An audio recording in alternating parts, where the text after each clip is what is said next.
Oi, gente! O vídeo de hoje é com a Camila. A Camila escreveu esse livro aqui, Desmiolada, por Camila Fabro. Esse livro, ela conta muito a história dela, esse livro é incrível.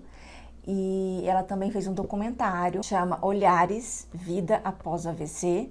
Tá no canal Desmiolada. E a gente vai colocar o link aqui para vocês. É gratuito e vale muito a pena assistir. A Camila veio de Curitiba para fazer aqui nossa entrevista. Muito obrigada, Camila, por estar aqui com a gente. Obrigada mesmo. É uma honra para a gente ter você aqui. E eu queria saber por que o Desmiolada. O nome? Porque a gente conhece muito a Camila aqui em São Paulo. Ah, qual Camila? A Camila Desmiolada. Então eu queria saber da onde veio esse nome. Veio da minha tomografia pós-AVC. Quando eu vi a minha tomografia, eu acho que foi a pior coisa da minha vida, porque eu vi que parte do meu cérebro tinha se desintegrado. E eu falei pra mim, meu Deus, eu fiquei desmiolada. E esse pensamento durou muitos meses. Eu chorava toda noite pensando nessa palavra, desmiolada. Tipo, ela me arrastou pro íntimo da minha alma. E depois, quando eu comecei a escrever sobre o assunto nas redes sociais, e as pessoas queriam um blog, e eu via a necessidade disso, eu falei, eu vou botar aquele nome que eu me destruí, vai ser Desmiolada, porque esse nome vai me reerguer, é o mesmo nome. E daí eu virei a Camila Desmiolada. E a Camila se reergueu muito, ela transformou a vida dela, ressignificou a vida dela de uma maneira muito bonita. E conta a sua história, Camila, como que foi? Bem, em maio de 2019, eu sofri um AIT, que é um ataque isquêmico transitório. E eu fui até o hospital, fui diagnosticada com cefaleia e mandada para casa. Na verdade, eu tive uma séria impressão de que eu fui diagnosticada como bêbada, sendo que eu não estava bêbada. E depois de, acho que uns 4 dias em casa, sozinha, eu tive o rompimento do meu aneurisma, que ocasionou o AVC hemorrágico. Daí eu fui para o mesmo hospital e depois de uns 9 dias da primeira cirurgia, eu tive o isquêmico por vasoespasmo na artéria central, média, nessa aqui. E daí eu fui para mais uma cirurgia e depois desse tempo, finalmente eu fui liberada para casa. Depois, eu fiquei 21 dias na UTI, indo e voltando. Depois disso, começou a minha segunda vida, digamos assim. Sim. E aí, como que foi depois que você foi para casa? Você foi para casa com que dificuldade? Como que você chegou na sua casa? O que passava na sua cabeça? Meu mundo acabou. Acho que é isso que... Tipo, por que eu tô viva? Nessas condições. Eu tava com fralda, eu conseguia ficar em pé, mas eu não conseguia andar direito. Eu me arrastava muito, porque eu não conseguia chegar nos lugares e eu queria fazer as coisas sozinha. Então eu me arrastava muito para subir no lugar e pedir para alguém me ajeitar. Era muita dependência, eu não conseguia ficar sentada com o tronco reto. Eu falava tudo embaralhado, meio português, meio francês, que é a minha segunda língua. E eu tava com muita dificuldade mesmo. Aqui o braço era assim. Eu tinha a asinha bem fechada, eu chamo de asinha, que parece muito asinha, né? Aqui era assim. Isso eu lembro, e eu andava com o andador, depois passou para bengala. Todo o processo. Porque o seu lado esquerdo que ficou paralisado, né? Ficou. Eu tive os 2 AVCs desse lado. Eu lembro que quando eu fiz 9 meses, eu entrei em desespero. Porque eu ouvia dizer que a gente só recupera até 6 meses. E daí eu tinha muita dificuldade com números, né, descalculia, e daí eu me toquei que eu tinha feito 9 meses. Daí eu entrei em desespero. Eu falei, eu já tô com muita dificuldade, eu já tinha saído da fralda, mas eu ainda babava. E o braço, a asinha tava fechada ainda, e daí eu tava com muita dificuldade para andar na rua, tava com muita dificuldade cognitiva para entender as coisas, daí eu desesperei. Foi que eu fui acolhida pelo grupo de apoio. Naquela época, se não fosse o grupo de apoio, eu acho que não saberia o que ia fazer, porque daí eu pensei que eu não ia mais me recuperar. E como que você conheceu esse grupo de apoio? Como que começou isso na sua vida? No Facebook. Uma amiga minha, na época, falou pra mim entrar no Facebook, nos grupos de apoio que deveriam ter. Naquela época eu não lia e escrevia direito. Eu copiava. Tá. Eu pegava os poemas do Manuel Bandeira e eu copiava eles. E não saía do mesmo jeito. Tá. Saía uma palavra inventada, não tinha sentido nenhum. Mas daí, nos grupos de apoio, eu voltei a ler bem e eu comecei a escrever as coisas e as pessoas comentando. Mas não eram coisas... Positivas. Mais ou menos, é porque eu sou meio engraçadona, né? A primeira coisa que eu escrevi foi, tipo, que agora eu vou virar punk, porque eu já tenho cicatriz na cabeça. Uhum. Mas não desse jeito que eu tô falando. Tá. Tava muito desconfigurado. E daí eu vi que as pessoas, hahaha, sabe? Entendi. Porque eu tinha 2 cicatrizes muito grandes aqui, né? Eu não tinha cabelo na época. E daí aquilo me incomodava. E daí as pessoas perguntavam muito por que eu tinha cicatriz na cabeça. Uhum. E eu lembro que com poucas palavras eu respondia que era porque eu queria entrar numa gangue. Com essa cara aqui de fofinha, entrar numa gangue. Mas é porque me incomodava essas perguntas, entendeu? Entendi. Tipo, o que tinha acontecido? Daí eu falava, briga, óbvio. Entendi. Entendeu? E as pessoas, tipo, ficavam sem jeito e eu tava zoando delas. Porque Entendi. eu tinha podre. E lógico, e as pessoas acreditavam. Eu falava, meu Deus, quem perdeu o miolo fui eu. Mas isso foi a primeira coisa que eu escrevi no grupo de apoio. E quais as dificuldades que você ainda tem? Eu tenho muita dificuldade visual. Eu uso muitas técnicas de pessoas cegas, tipo, pra tatear ou organizar as coisas, porque eu não enxergo quase nada dessa daqui, só uma parte aqui. E essa parte meio perto do nariz, então fica mais difícil. Tenho muita dificuldade cognitiva, tenho dor neuropática, fadiga. Ela tem dor constante, né, Camila? Tenho. Eu me sinto que eu fui imprensada na parede desse lado e que tá roxo. Muito louco. Eu me sinto assim, nossa, aqui deve estar roxo. Você me disse também hoje da dificuldade de reconhecer as pessoas. Sim, né? Bastante. Como que você resolve isso? Eu não consigo reconhecer as pessoas e nem coisas. Depois de passar uns 2 anos, né, sofrendo os perrengues disso, eu comecei, através da neuropsicologia, a pegar umas técnicas de movimento e voz. Eu gosto muito da voz das pessoas e tento gravar a voz delas.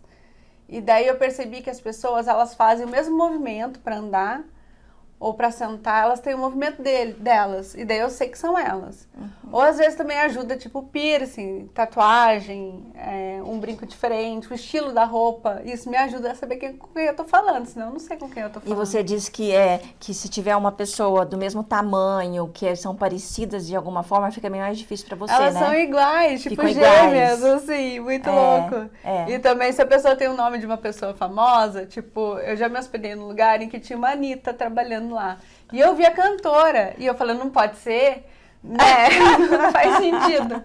Porque de alguma forma eu coloquei a cara da cantora ali. Entendi. E daí virou a cantora. Entendi. Daí tem gente que coloca, tem um amigo de alma que ele coloca um óculos, e pra mim ele virou Emicida, mas vira assim. Mas aí eu falo, não pode ser, porque, né, a voz e tal. Entendi. Daí ele meio que vai voltando aos poucos, mas na hora vira aquela pessoa que é famosa. Sim, sim. Ou seja, celebridade, né? Tipo... Você convive com várias celebridades. Nossa Senhora! A gente conversou um pouco antes aqui e você falou sobre a solidão, que é muito grande pós-AVC, que foi muito grande para você, né? Me fala um pouco sobre isso, Camila. Então, eu acho que pra mim foi a pior sequela. De verdade, foi a solidão. Você chega em casa depois do hospital, vem aquele monte de gente lá te visitar, você se sente acolhida e essas pessoas, eu acho que depois de um tempo elas percebem que foi muito mais grave do que elas achavam. E daí elas vão embora. E eu não tinha muito apoio da família e eu me senti muito sozinha num corpo que eu desconhecia, não sabia como mexer nele. Não sabia tomar banho. Meu Deus, como é difícil tomar banho. Muito difícil. Eu recebi um certo apoio dos amigos na época, mas eu necessitava de muito mais. Eu precisava me virar sozinha.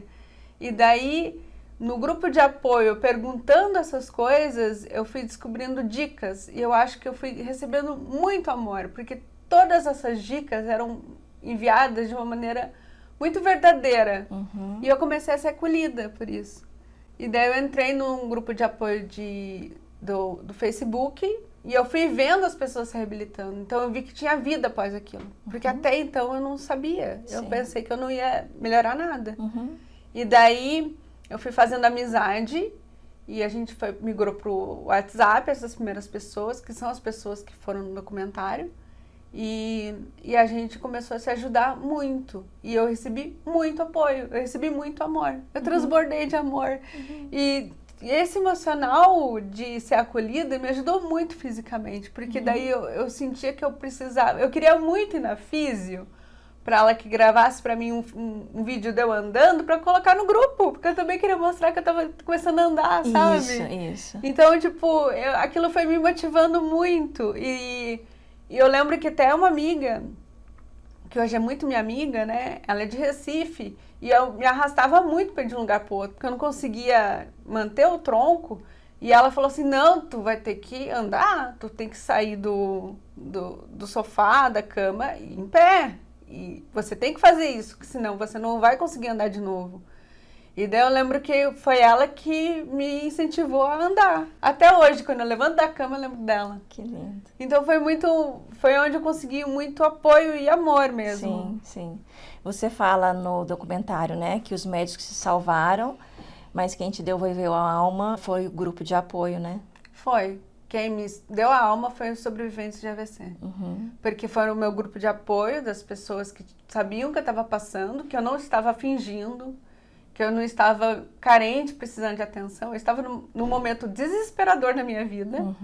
E foram através do apoio deles que eu consegui sentir a Camila de volta. Que antes eu era só um corpo debilitado, mas sem a Camila. Eu não tinha autoestima, eu não sabia. Eu achava que eu ia morrer a qualquer momento. Eu tinha um medo cruel, que eu achava que eu ia ter um outro acidente daqui a alguns dias, daqui a uma semana, daqui a um mês, e que eu ia morrer.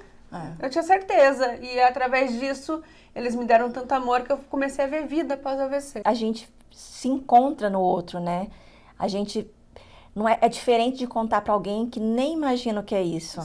A Camila, não sei se ela falou, mas você mora sozinha, né? Sozinha. Isso deve ter sido mais difícil ainda, porque morar sozinha, sem um corpo que tem independência, você sozinha, deve ter sido muito difícil tudo isso que você passou. E a Camila não se deixou vencer pelas dificuldades, ela foi atrás de tudo que ela precisou, você foi atrás, meio que sozinha.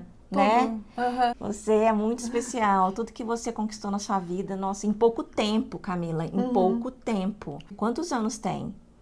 Vou fazer 5. 5 anos. Ela escreveu um livro, ela fez um documentário, ela trabalha na mesma profissão que ela fazia, conta do seu trabalho. E eu estudo à noite agora. E estuda à noite. Não, Comecei gente, é humilhação pura.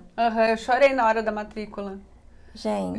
Eu acho que, tipo, até o pessoal ali da secretaria falou, nossa, mas é porque eu chorei quando eu fiz a matrícula, que eu ia voltar a estudar, sabe? Eu falei, nossa, que caminho que fui pra passar aqui, que conquista, sabe? né? Eu tento não me culpar. Eu acho que quando eu recebi tanto amor, eu comecei a me amar mais. E eu sei que às vezes eu erro bastante, mas quando eu vejo o erro, eu tento me acolher. Porque faz parte da minha trajetória. Eu tenho muito orgulho da minha trajetória. Sim. Então faz parte disso, veio no pacote. Errar, me exceder, chorar demais, eu sou muito emotiva. Então, tipo, eu tento não me culpar e me acolher. Nisso eu comecei a ter muito mais amor próprio. Hoje eu tenho mais amor próprio do que na primeira vida. Sim. Certeza. A gente fala 2 vidas, a gente estava comentando aqui, a primeira vida antes da lesão e a segunda vida depois da lesão. E pra mim, tipo, até uma... Um divisor de águas, divisor, né? Tipo... total. E até as amizades, vontade de fazer as coisas no futuro. E ela me vem de uma forma muito visceral até. Eu sou muito emotiva. Então, eu vou fazendo as coisas que eu tenho vontade... com muito amor. Eu tenho uma coisa na minha cabeça que, tipo, eu sobrevivi. E eu quero ser feliz. Porque, foi difícil. Então, eu vou fazer o possível para ser feliz mesmo com qualquer limitação. Isso eu tive a partir do momento em que eu fui resgatada pelos outros sobreviventes, eu comecei a pensar, não, vou fazer valer a pena.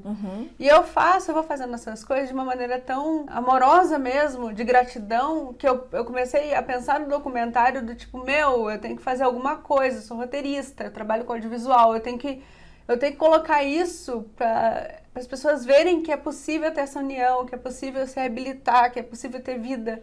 Eu preciso mostrar isso.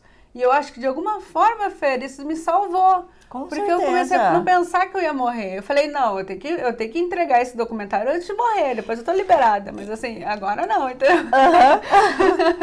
Eu achei muito interessante o seu documentário com o nome Olhares, né? Eu queria que você comentasse. Por que Olhares? Então, olhares vem do preconceito. É quando a gente sai na rua e a gente enfrenta aquele olhar de desaprovação, de piedade, que destrói a gente. E que como aquilo ali tá errado, porque a gente é incrível. A gente sobreviveu, estamos ressignificando a vida, estamos driblando muitas dificuldades, conquistando muita coisa. E a gente recebe esse olhar de pena, mas não faz sentido. Daí a ideia do filme é mostrar esse olhar, mostrando até o que as pessoas olham, né? A história do acidente, a sequela, e mostrar que tem muito além disso.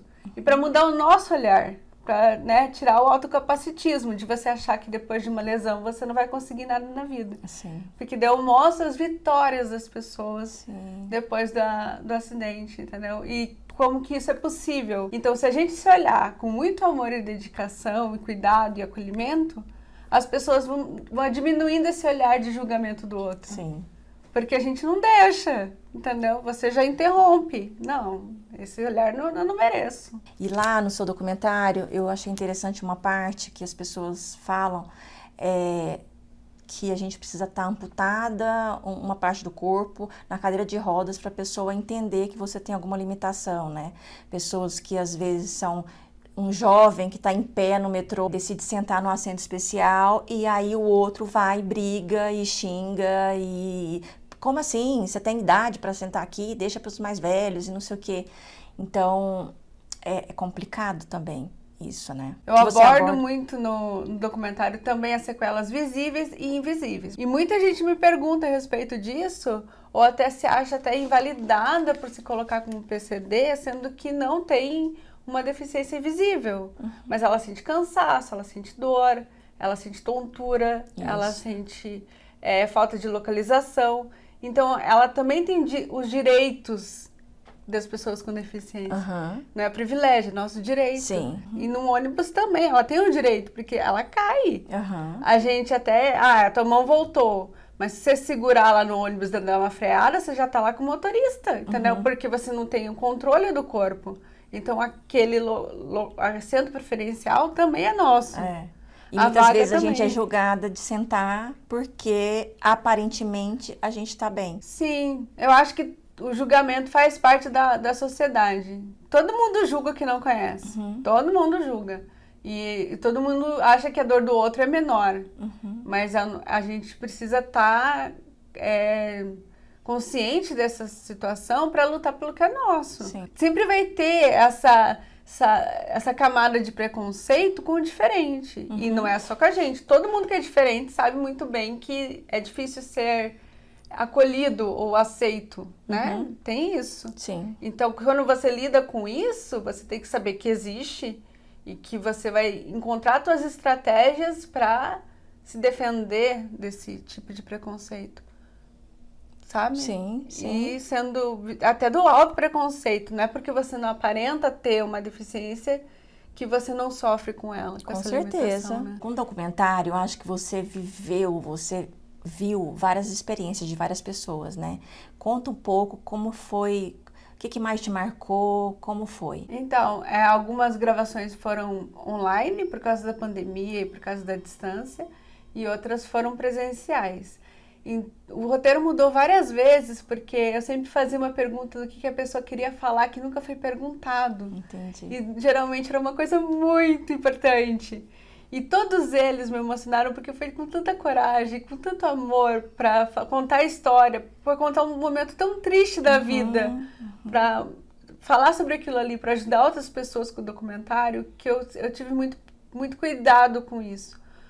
Então, todos eles me emocionaram, eu chorei muito, mas o da Cláudia Batista me pegou muito forte, porque ela que foi negligenciada por causa do machismo, porque acharam que ela estava tendo um ciricutico de mulher, e ela, né, hoje ela lida com afasia e ela lida com as limitações motoras, mas ela falou algumas coisas muito fortes, do tipo, depois da Fazia, a Cláudia não existia mais.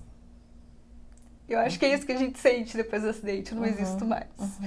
E ela também falou que, tipo, PCD dá trabalho para as pessoas. E realmente, eu acho que é uma visão muito, muito capacitista e comum, que tipo, mas se eu for convidar uma pessoa, nossa, vai dar trabalho da cadeira, as pessoas não aceitam, os Ubers não aceitam pessoas com deficiência com facilidade, não aceita, né, trabalhar para isso. A gente vê também escadas, acessibilidade, e até da pessoa de ter um pouco de paciência para lidar com quem é diferente. Dá muito trabalho. E realmente isso que nos limita. É mais o preconceito do que a própria sequela. Sim. Né?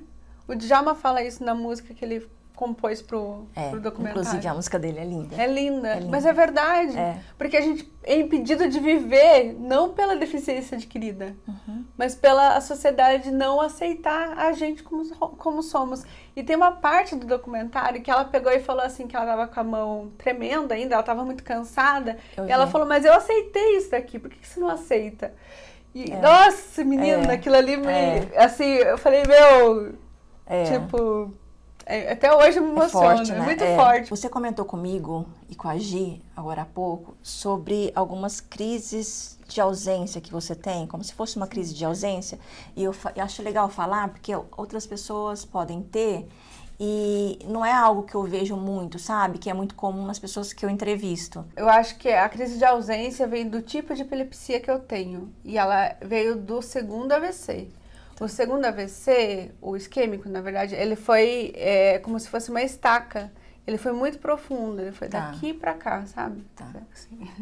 E nisso ele pegou uma parte do meu senso de realidade. Então, é uma das coisas que mais me perturba, porque eu acho que eu não faço nada. Eu tenho a impressão que o dia de 24 horas virou 4. E, na verdade, eu acho que eu fico parada sem olhar pra ninguém, assim, tipo, parada, assim. E daí eu perco esse tempo. Nesse meio tempo, eu tô tendo convulsão. Só que não é aparente. Até nisso é invisível, entendeu? Daí ninguém me socorre, né? Só que eu percebo depois que eu não consigo ter a mesma realidade. Eu percebo que eu não consigo guardar as coisas no lugar. Dá um exemplo que você falou pra gente. Colocar o controle remoto na geladeira. Na geladeira. Aí depois ela acha o controle, né? E ela fala... Eu tive ausência, né? Eu tive esse tipo de coisa. Eu faço comida de tapioca, né? Eu gosto muito de tapioca. E quando eu tenho essas crises, eu guardo ela junto com os talheres. E é umas coisas que é bem típico, assim, de eu guardar as coisas no lugar errado, da bagunça extrema. Porque mistura, eu não sei onde guardar, eu não sei diferenciar. Daí eu não consigo sair na rua porque eu não lembro onde eu tô. Eu viro a esquina, tão outro lugar. Isso acontece alguns dias depois do crise de ausência, porque no dia eu não consigo sair de casa.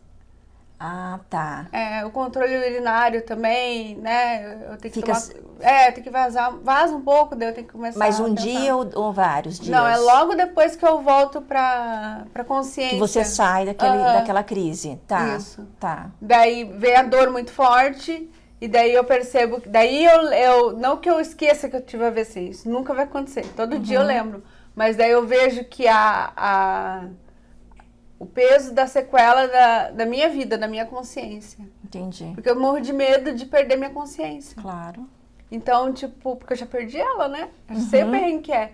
E nem quando acontece isso, eu sei que eu tenho que avisar o neuro e ajustar o anticonvulsivante, né? Anticonvulsivante. Isso. Daí eu tomo esse. E daí eu sei que precisa de novo ajustar, porque daí é um tira-bota, né? Igual do escravo de Joz lá, né?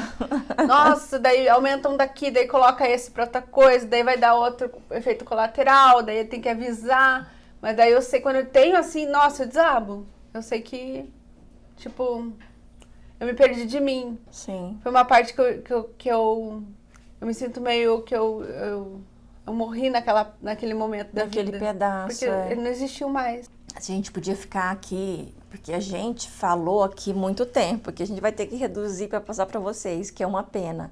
Porque a gente falou muitas coisas aqui importantes. A Camila tem uma história incrível, ela fala muito bem, ela Ela tem pouco tempo de lesão e fez tanta coisa importante para ela e para as pessoas que têm lesão também, né?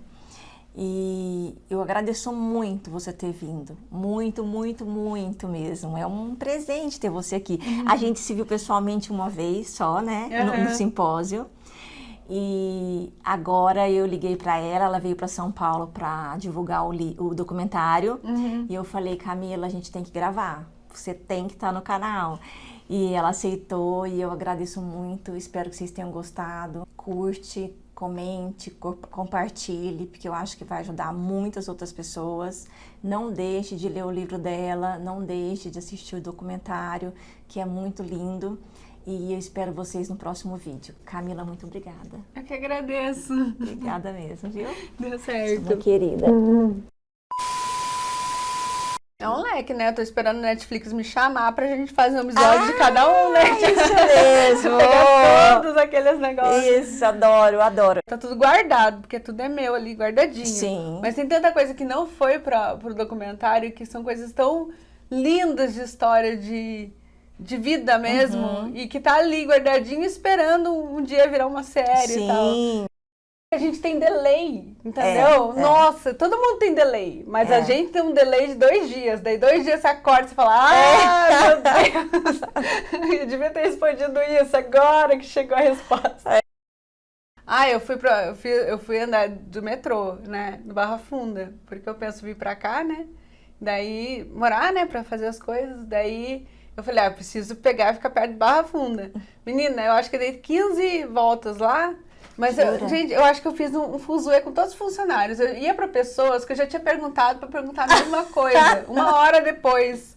E daí, hoje? Não, foi antes de ontem. E daí eles sabiam quem eu era, mas eu não sabia mais quem era eles, porque eu não conseguia identificar as pessoas. Eu tinha que atravessar a rua que estava na frente. Eu fiquei lá 2 horas. É bom que faz exercício. Mas E eu acho que todo mundo do Barra Funda agora me conhece. Coloquei minha foto lá, tá, tipo, cuidado. Porque eu fiquei rodando. Mas eu tenho que aprender, tenho que sair da zona de conforto.